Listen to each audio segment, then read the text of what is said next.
Equities continue the recent trend, extending to higher highs, including 7 new all-time highs in the last 7 sessions. Let me repeat that. That's 7 new all-time highs in the last 7 sessions, and 12 out of the last 13 sessions have been all-time new highs. So this trend now going back over a period of more than just a few days, more than a week, we continue to see us pushing higher. Today we got as high as 4180 in the E-mini S&Ps.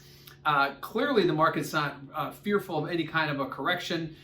With the stronger economic data we're getting, along with the reopening of the economy and the vaccines being widely distributed, and the Fed kind of saying they're going to stay out of the way of things for a while, has given equities the green light, and they continue to go higher. We saw that again for this entire week. One note, we did have very, very narrow ranges as of late, including 2 of the narrowest 6 this year on both Monday and Friday. So narrow ranges doesn't necessarily mean bad. It just means that we're not seeing a whole lot of price fluctuation. We continue to push higher, and that's exactly what we did this week. Now, what is that doing to market volatility? Well, the VIX index settled at its lowest weekly settlement since February of 2020. So you got to go back to prior to the pandemic, last time we saw a weekly settle this low. And of course, the historical relationship between volatility and equity indices, the higher they go, the lower volatility goes, until you get to some tipping point when perhaps there's going to be some defensive plays put on in order to bid up volatility, but we just haven't seen yet. There's been really no concern for it. And again, the fear index is now indicative of being the no fear index,